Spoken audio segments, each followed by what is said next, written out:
I recently read a book titled $100 Million Offers: How to Make Offers So Good People Feel Stupid Saying No by Alex Hormozi. This is a type of book that if you apply correctly, you can sell and earn so much money that even your parents will start questioning if what you are doing is legal or not. I know the title of the book and the claim it makes is quite bold, and I myself was skeptical at first. But I was positively surprised at the end by the amount of valuable information I learned. Currently, the book has over 9,400 reviews with a 4.9 star rating. This rating alone should tell you something about it. So let's get started. I have 4 big takeaways, and because of that, this video is divided into 4 parts. Number 1, your product. Number 2, your market. Number 3, your prices. Number 4, and finally, your offer. Part 1, your product. If you're an entrepreneur, you probably know that the 2 main problems most entrepreneurs face are 1, not enough clients, 2, not enough profit left at the end of the month. Most entrepreneurs try to fix these problems by bringing their prices down. What they think is, if my product is cheaper than the competitors' products, people will buy from me and not from them. This entrepreneur is not wrong, but this is only true for a certain kind of product, a commodity product. A commodity is a product available from many places in a similar quality. Think fruits and vegetables, for example. Except for some small differences, an apple is an apple. It doesn't matter which grocery store you buy it from. The problem is that when selling commodities, you are forced to sell them cheaper to stay competitive. If the client sees a cheaper apple, they swap providers. So you have a dilemma: lose the clients or stay competitive by lowering your price even more. If you have a commodity offer, you will compete on price instead of value. That's the reason you should stay away from it, and you should also avoid being commoditized, which means you should avoid allowing your product or service to become just one more. You need to have a differentiated product. I'll give you a very simple example of what a commodity service and a differentiated service look like. A, common service. I'm offering you an online weight loss coaching service. I charge $1,000 down, plus $500 a month for returning consultations. B, differentiated service. I'm offering you an online weight loss coaching service. You'll pay one time, no recurring fee. Only pay me if you see results. I guarantee you'll lose 5 kilograms in your first month, or you get your next month free. I'll also provide a personalized exercise program based on your goals and an app to help you shop, cook, and eat healthier. I'll be available for returning consultations at all times. If you are a customer trying to decide which offer to accept, what will it be? A or B? I'm sure you'll choose B. You might be thinking, but how can I offer all that? I will work all the time and still go bankrupt. Just be patient, we'll get there. For now, remember this: if your product is like nothing else on the market, it'll be difficult to compare prices, which means your prospect is now forced to think in terms of value, not price. It's like you're selling in a vacuum. The purchasing decision for the prospect is between your product and nothing, because nothing compares to your product. So to summarize part 1, never compete on price and avoid being commoditized. Focus on creating a differentiated product. In the remaining parts of this video, I will explain how to do that. Part 2, your market. Let's suppose I've come up with a perfect offer to help people lose weight. It's an irresistible product. But when I launch my product, instead of going to a gym, I go to a kindergarten classroom. How interested in my offer do you think the toddlers will be? This shows the importance of selling your product to the right market. I might be the best thriller author that ever existed. If you only read romance, you won't buy my books, no matter how interesting my offer sounds. There's a market out there in desperate need of your unique abilities. How do you find it? Here are 4 indicators that can help you. Number 1, look for pain. Let me explain it this way. If the person has a headache, which one do you think is easier to sell him? A painkiller or a vitamin C? Vitamin C is something probably he wants in order to have a healthy body in the future, but a painkiller is something he needs right now. In the same way, your market must not want what you are offering, they must need it. When people hear the solution to their pain and what their life would look like without this pain, they will be drawn to your solution. If you can accurately articulate the pain a customer is feeling, they will almost always buy what you are offering. Number 2, look for purchasing power. Even if you find a perfect system for helping people improve their resumes to get more job interviews, you'll have a hard time selling your product for a higher price because the customers you choose are all unemployed. Your audience needs to be able to afford your service at the prices you require to make it worth your time. If you still want to sell your resume improving system, you can, but don't make it your main business. Save it for your charity businesses instead. One personal example about the importance of purchasing power. A few months ago in one of my videos, I promoted a course from Dr. Joe Dispenza, which I personally took and liked. I recommended the same course on 2 different channels that are in 2 different languages. At that time, one channel had 1.1 million subscribers and another one had only 150,000 subscribers. In both channels, the video in which I mentioned the course performed quite well, and in both channels, I have quite loyal and supportive subscribers. But how many people actually bought the course? Here are the results. 107 people bought the course from the small channel. How many people do you think bought it from the big channel with 1.1 million subscribers? Ready for the answer? 0. Do you know why? Because the course was around $300 and most of the subscribers of the big channel come from low-income countries. For many of them, $300 is their monthly income, so they don't have the purchasing power for such a course. So to conclude, you might have a great product in a very large market, but if they don't have the purchasing power for what you are selling, the game is over. Number 3, look for a market that's easy to target. If you have a perfect market but no way of finding the people in it, you can't sell to them. Where is your customer? Make sure you can find them on mailing lists, social media groups, channels they watch, etc. Number 4, find a market that is growing. A simple example of a growing market can be a business based on social media, such as YouTube, and an example of a dying market can be a business based on the newspaper market. When a market grows, you grow with it. And if a market is shrinking, you'll shrink with it, no matter how good you are at what you do. There are 3 main markets that will always exist: health, wealth, and relationships. The reason is that these are very painful when you lack them. So if you can find a smaller subgroup within one of these larger markets that are growing, has the purchasing power, and is easy to target, then you found your market. Let me give you an example of a market that will cover all 4 requirements we just discussed. Let's say you are targeting the long-lasting relationships market. Do you focus on 60-year-old divorced men or on college students? Well, think about it. Lonely senior citizens are likely to suffer more pain for being alone, have more buying power, and are easy to target. Also, there are more people turning 60 than 20, so it's a growing market. Let's say you have found a market that has all 4 components we talked about. What do you do next? This is the important point where many entrepreneurs go wrong. They find a market and sell to everybody that is in that market. If you sell to everybody, you sell to nobody. You need to focus on a specific segment of the market. In other words, you need to focus on a specific niche. Simply put, niche markets will make you more money because your product will be more unique. Therefore, there will be little to no competition. For example, there are many people selling time management courses, fewer people selling time management for health professionals, even fewer people selling time management for nurses, and even fewer selling for night shift nurses. If you are a night shift nurse having trouble with time management and you see that course offer, you'll think, this is made exactly for me. Once you find your niche, commit to it. Many people make the mistake of jumping from one niche to another thinking that the problem is in the niche. But very often they just haven't been able to figure out how to make an irresistible offer.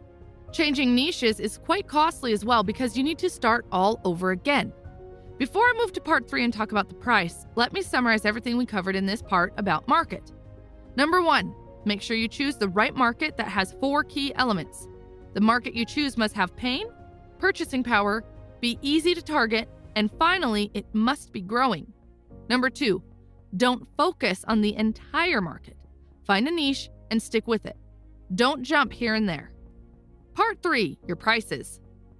Charge so much it hurts. Alex Hormozi. Imagine I sell a digital course. Let's call it How to Make Money Online. The price for the course is $5,000. Would you be interested in buying it? Your answer is probably no. Maybe you think that the price is too high for a digital course. You might even have concerns if it's worth it or not. Now let me try again. Would you buy this course if you knew that you will start earning $7,000 per month guaranteed? The time required to start earning that much money is around 11 months. The amount of work you will need to do is 3 hours per day. Finally, you don't pay for the course up front. You pay me once you start earning money and seeing the results yourself. So, would you now be interested in my $5,000 course? Now, I don't have such a course, but if I did, I'm sure you would be interested. The reason you weren't interested the first time is that you could only see the price, $5,000. You didn't see the value you were going to get. In business, those who understand the value benefit the most. In order to create a compelling offer, you must understand the value. The difference between price and value is this: price is what you pay, value is what you get. If the value you get is more than the price, then you buy. The moment value drops below the price, the sale is canceled.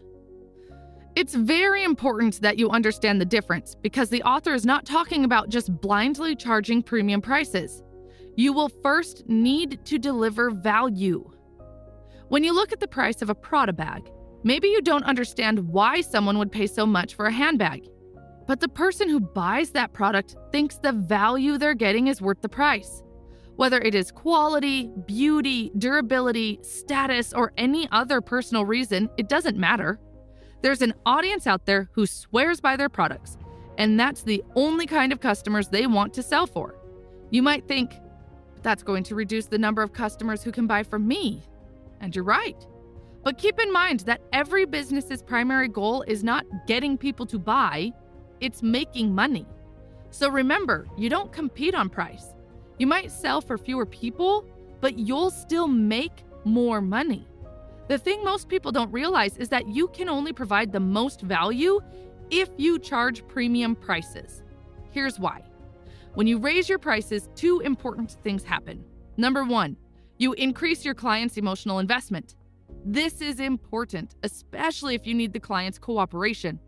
For example, a therapy program needs an invested customer, willing to do the work and go through a high level of discomfort. Otherwise, it will fail. If your client pays a low price for that, chances are they will give up more easily than if they pay a higher price. Also, if they're more invested, they'll have better results. Number two, finally, when you increase your prices, you are able to offer more quality because now you have money to improve your business. It has a snowball effect. You will be able to pay good employees, your employees will be happier, better employees, and better products result in an improved customer experience, which allows you to scale your business and your brand. So now you know you need to raise your prices, but to do that, you need to offer value. Here's how to do it. There are 4 variables that create value. The author calls them the 4 drivers. Number 1, dream outcome. Let's suppose you own a gym. What's the desire that your customer has that you can help them fulfill? Remember, you're not selling a gym membership. You're selling weight loss, muscle definition, and health. You're not selling a flight. You're selling the vacation experience. You're not selling an English course. You're selling a movie with no subtitles. Your goal as a businessman is to make your customer feel understood in what they desire and explain how your product or service will get them there. Number 2, perceived likelihood of achievement. Another word for this is certainty. How certain is your prospect that they will achieve their dream outcome if they purchase your product or service? They need to look at your offer and think, I'm sure this guy can help me. For example, when you buy your favorite chocolate, how sure are you that you will love eating it? Very certain, right? That's what you want your client to feel. You want them to trust your product so much that they are 100% sure you'll help them. 3, time delay. This is the time between a client buying and receiving the promised benefit. How long will it take your client to achieve their dream outcome if they buy your product? You want to decrease this time delay as much as possible if you can. If you're selling weight loss, for example, it will not be immediate. To go around this time delay problem, you can offer them short-term experiences that occur while they don't get there. For example, as they begin to exercise, they might feel more energized or relaxed. Make sure their experience is pleasant enough to keep them in the game. Also, keep in mind that people are willing to pay significant prices for fast results. Compare the prices and speeds of traveling by bus and by airplane, for example, or Uber versus walking. That's why Amazon has been investing so much in their quick drone deliveries. 4. Effort and sacrifice. This is what it costs people to purchase your product, in other costs that are not money. Going to the gym, for example, costs money, but it has other costs too. Maybe you have to wake up earlier to go there. Sometimes you'll feel sore. It'll take you some of your time every day, etc. When you look at it from that angle, it's easy to understand why liposuction is such a popular practice. I'm not saying it's the healthiest or recommended way to lose weight, but think about it. How much time and effort can you save if you go through liposuction instead of buying a gym membership? Humans will always search for the quickest, easiest solutions. You can complain about it or you can use it to make money. The dream outcome and the perceived likelihood of achievement are the variables you'll seek to increase. The time delay and the effort and sacrifice are the variables you'll seek to decrease. If you can, always focus on the variables you need to decrease. That's where the gold is. The reason is that anyone can promise you'll lose weight, but actually making it happen in less time and with less effort than the competition is what can really get you to charge premium prices. Can you imagine how powerful and expensive it would be if a prospect purchased your weight loss product and instantly saw their stomach turn into a six-pack? How valuable would a product like that be? Infinitely valuable. One final thought about value creation. When thinking about how to create value, you need to focus on finding psychological solutions. There are two types of solutions, logical and psychological. For example, making a faster elevator is a logical solution. Adding mirrors to the elevator to keep people busy looking at themselves and forgetting about the time is a psychological solution. Making faster trains is a logical solution. Putting a clock that shows when the train will arrive and how many minutes are left is a psychological solution. Most logical solutions are tried and many of them have failed. Plus, they are very costly. On the other hand, psychological solutions are cheaper to implement, effective, and there are many of them to be discovered. To summarize this part, we discussed why you should charge a premium price and how it will allow you to do things for your clients that others can't. Remember, you are not just charging a higher price, you are also delivering higher value. It's important that your product is so good that even if you charge premium prices, your client is still getting a good deal. In the next part, I will explain how to do that. Part 4, your offer. Okay. Now you already know what you need. A market with high enough demand for your product or service, a product or service that offers so much value your clients won't be able to say no, a price so high that it gets your clients super invested. Now it's time to finally create your offer. Step 1, identify dream outcome. Imagine your customer avatar asking for your help as they state their dream outcome. What are they asking you for? To create your offer, you need to work with something impressive and desirable, but also realistic, because you'll need to make it happen. Here are a few examples of dream outcomes. Make my first $1 million. Feel more beautiful. Impress my friends with my new car. Since we're pretending that we work with gym clients, for this example, I'll go with lose 14 kilograms in 7 weeks. Step number 2, list problems. Now, list each core thing that someone has to do to achieve their dream outcome. Then think of all the reasons they wouldn't be able to do it. Be as detailed as you can. For example, to lose weight, people usually diet and exercise. There are many obstacles in both these activities. Let's list some of them. When dieting, you might think, buying healthy food is hard and stressful. I don't like most healthy food, so I'll probably choose wrong.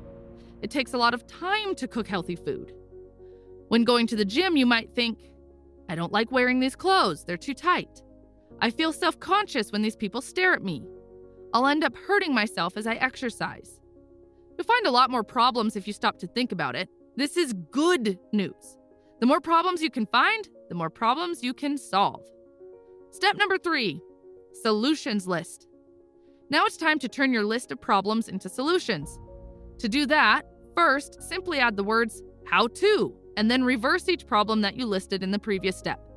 For example, I'll end up hurting myself as I exercise becomes how not to get hurt as you exercise.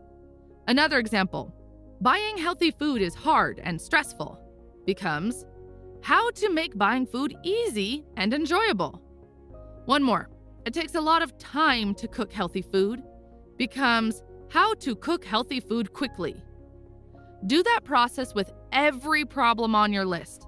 What we are doing now is building a list of all the solutions we want to sell to our prospects. These statements you came up with in this step represent what you need to do.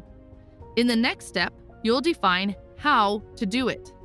Step number 4, create your solutions delivery vehicles. Now it's time to think about how to solve each of these problems you've identified. Pick a solution from the list you wrote in the previous step and think about how you can do that. Here's an example. Problem: buying healthy food is hard and stressful. The solution you came up with: how to make buying food easy and enjoyable. How to do it: you might offer, you can go shopping with your client to give them assistance and keep them company. You can pair them with another client of yours so they can help each other and keep each other company. You can buy their food for them and get it delivered. You can offer text support while they're shopping. You can offer them a personalized shopping list every week. As you can see, this list goes on and on because there are many possible ways you can solve one single problem. You can think of group solutions and one-on-one solutions. Once you do this for all the problems you found, you'll have a huge list, but you'll also notice that some of the solutions apply to more than one problem. As you think of possibilities, don't rule anything out just yet. Even if you don't want to do it or don't think it's reasonable, you might have some completely crazy and impractical solutions there. Keep them for a while. Step number 5, trim and stack. Now, finally, we'll look at the cost of providing these solutions to your business. For example, let's suppose you could move in with your client. You would shop for them, cook for them, and be there when they exercise so they never get hurt. Do you think that solution would increase the chances of your prospect losing weight? It probably would. But can you do that? Unfortunately, it wouldn't make your business very scalable if you moved in with every client you had. This is a very high-cost solution. So now you'll classify your solution into high cost and low cost, and also into high value and low value. When you're done classifying the solutions, start by removing the ones that are low value and high cost. You don't need them. A low cost and low value solution is not good either, but you can keep some of them handy in case you need extra bonuses someday. What should remain now are high cost and high value, or low cost and high value solutions. Many high cost and high value solutions won't be practical. For example, the solution I've mentioned before, moving in with your client, is probably a high value solution, but at a very high cost too. So with high cost and high value solutions, take one step back. Is there a lesser version of this experience that you can deliver at scale? Keep taking one step back at a time until you arrive at something that you can realistically offer. What you are now left with is a handful of solutions that are low cost and high value. The perfect ones. Many times they are digital because the cost of a digital product is very small compared to a physical product. Ebooks, software, apps, sheets. These products take some time to be designed and crafted the first time, but once you have it done, you'll have almost zero cost to deliver it to your next clients. Here's an example of a bundle you can use to make your offer, based on our weight loss example. Problem: buying healthy food is hard and stressful. Solution: how to buy healthy food fast, easily, cheaply. Name: Foolproof Bargain Grocery System. Short explanation: it'll save you hundreds of dollars per month on food and take less time than your current shopping routine. Delivery vehicle. Number 1, one-on-one nutrition orientation, where I explain how to use ... Number 2, recorded grocery tour. Number 3, DIY grocery calculator. Number 4, each plan comes with its own list for each week. Number 5, grocery buddy system. Number 6, pre-made grocery carts for delivery. This 6-item list is only aimed at helping your client with the shopping for groceries problem. How about the cooking problem? You'll have another similar bundle for that, and another one for exercising, and so on. Can you see now how much value you're actually offering? You'll make it impossible to not lose weight with a product service like this, and your customer will know that. They will have a very small chance of failure because you thought of solutions for every single obstacle that could be in their way. With a product like this, you're absolutely sure that what you're selling is a high-value product that has no competition. It's not comparable to anything else on the market, and you'll never feel like you're a fraud for charging a premium price for it. This was a pretty long video with a lot of information. I congratulate you if you made it to the end. Most people wouldn't even click on such videos. I have one small request from you. If you introduce something valuable to someone, they associate that value with you. You probably have an entrepreneur friend who needs to hear the information we covered in this video. Share the video with that friend. Thank you very much. Have a nice day.